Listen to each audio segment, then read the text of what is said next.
Assalamualaikum warahmatullahi wabarakatuh. Kami dari kelompok 1 ingin mempresentasikan hasil dari kerja kelompok kami. Sebelum itu, mari kita berkenalan dulu yuk.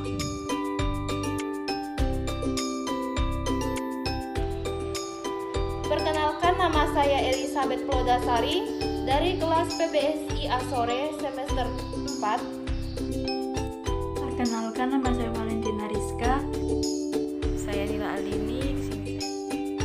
Perkenalkan, nama saya Yesi Dianvita dari kelas PBSI Asore semester 4. Adapun materi yang akan kami sampaikan, yang pertama pengertian perencanaan, yang kedua pengertian pembelajaran, yang ketiga manfaat perencanaan pembelajaran, yang keempat keuntungan perencanaan, yang kelima macam-macam perencanaan pembelajaran, yang keenam prinsip-prinsip umum atau dasar yang harus dijadikan pegangan guru dalam melaksanakan proses perencanaan pembelajaran, yang ketujuh langkah-langkah menyusun perencanaan pembelajaran, dan yang kedelapan konsep dasar perencanaan pembelajaran.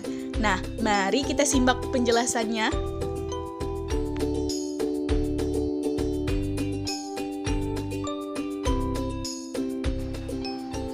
Baik, di sini saya akan menjelaskan tentang pengertian perencanaan. Menurut Terry, 1993 menyatakan bahwa perencanaan adalah menetapkan pekerjaan yang harus dilaksanakan oleh kelompok untuk mencapai tujuan yang digariskan. Perencanaan pengambilan keputusan, untuk itu diperlukan kemampuan untuk mengadakan visualisasi. Pengertian pembelajaran. Pembelajaran adalah proses interaksi peserta didik dengan pendidik dan sumber belajar pada suatu lingkungan belajar. Pembelajaran merupakan bantuan yang diberikan pendidik agar dapat terjadi proses perolehan ilmu dan pengetahuan, penguasaan kemahiran dan tabiat, serta pembentukan sikap dan kepercayaan pada peserta didik. Manfaat perencanaan pembelajaran. Yang pertama, sebagai petunjuk arah kegiatan dalam mencapai tujuan. Yang kedua, sebagai pola dasar dalam mengatur tugas dan wewenang bagi setiap unsur yang terlibat dalam kegiatan.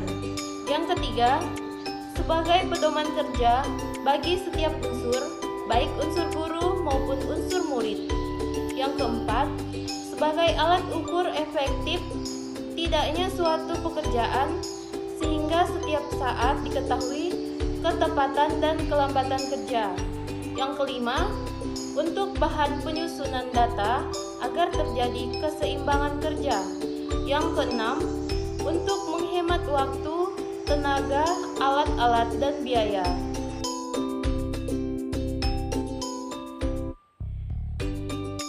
Keuntungan perencanaan.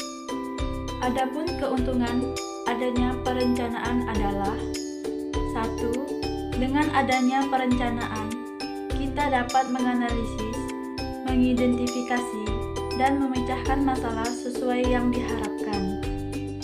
2. Suatu perencanaan yang sistematik diharapkan dapat mencapai hasil yang maksimal. Proses semacam ini dapat berjalan dengan baik karena kita a. merumuskan secara spesifik dan sesuai dengan kebutuhan. B. Menggunakan logika setapak demi setapak menuju proses yang diharapkan. C. Memperhatikan bermacam-macam pendekatan dan memilih yang sesuai dengan situasi dan kondisi. D. Menggunakan istilah dan langkah yang jelas, mudah dikomunikasikan dan dipahami orang lain. Macam-macam perencanaan pembelajaran. 1. Berdasarkan jangka waktu dibedakan menjadi 3, yaitu perencanaan jangka panjang, perencanaan jangka menengah, perencanaan jangka pendek. 2. Berdasarkan luas jangkauannya dibedakan menjadi dua, yaitu perencanaan makro dan perencanaan mikro.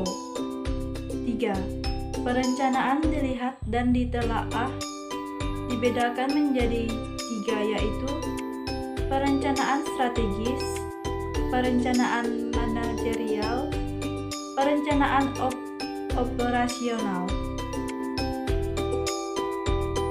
Saya akan menjelaskan tentang prinsip-prinsip umum atau dasar yang harus dijadikan pegangan guru dalam melaksanakan proses perencanaan pembelajaran. Adapun prinsip tersebut adalah sebagai berikut. 1. Mengajar harus berdasarkan pengalaman yang sudah dimiliki siswa. Apa yang telah dipelajari merupakan dasar pembelajaran bahwa akan diajarkan. Oleh karena itu, tingkat kemampuan siswa belum tentu dalam proses belajar mengajar berlangsung harus diketahui oleh guru. Tingkat kemampuan semacam ini disebut entry behavior.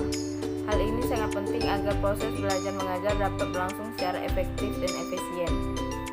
2. Pengetahuan keterampilan yang diajarkan harus bersifat praktis. Bahan pelajaran yang bersifat praktis berhubungan dengan situasi kehidupan. Hal ini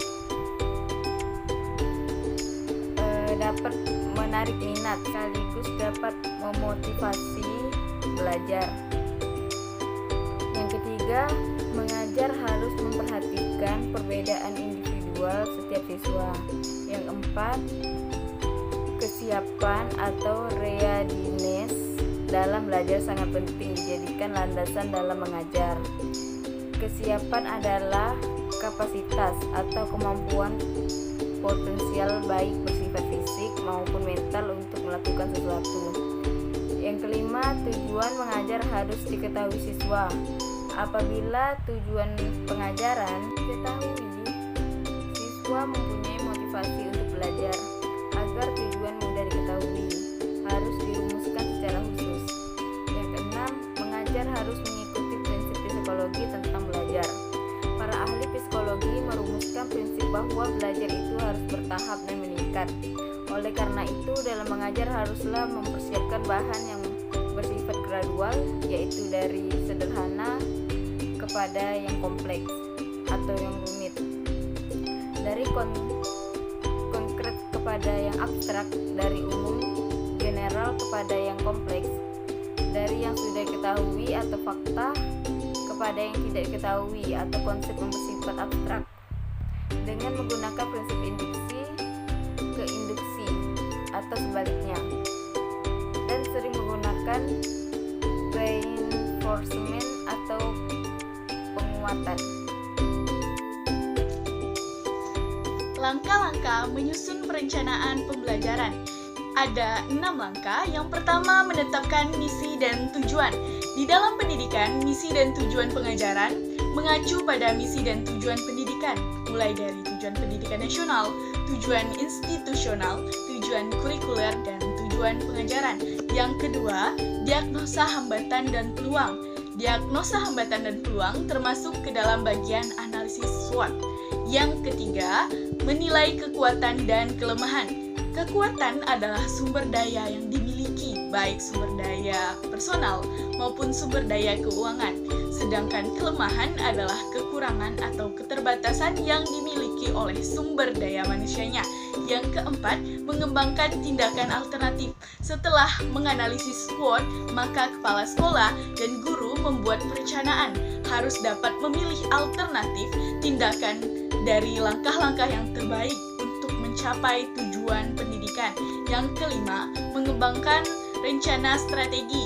Yang dimaksud dari mengembangkan rencana strategi pengajaran dengan membuat model pengembangan sistem pengajaran.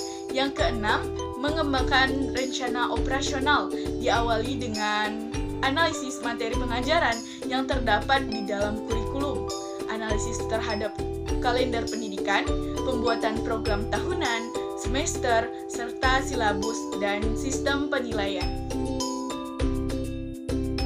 Baik, di sini saya akan menjelaskan mengenai konsep dasar perencanaan pembelajaran. konsep dasar perencanaan pembelajaran dibagi menjadi 6. Yang pertama, perencanaan pembelajaran sebagai teknologi. Yang dimaksud dari perencanaan sebagai teknologi adalah suatu perencanaan yang mendorong penggunaan teknik-teknik yang dapat mengembangkan tingkah laku kognitif dan teori-teori konstruktif terhadap solusi dan problem-problem pengajaran.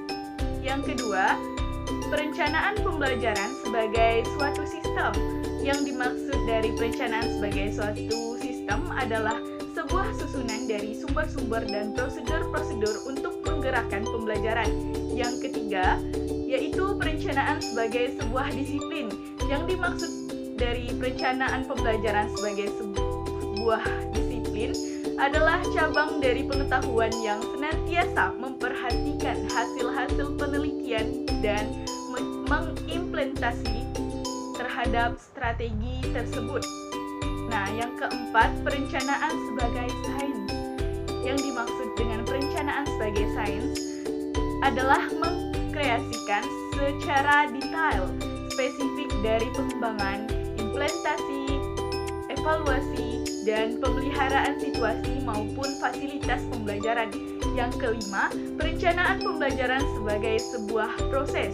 Yang dimaksud dari perencanaan pembelajaran sebagai sebuah proses adalah pengembangan pengajaran secara sistematik yang digunakan khusus atas dasar teori pembelajaran dan pengajaran. Yang keenam, yaitu perencanaan pembelajaran sebagai sebuah realitas.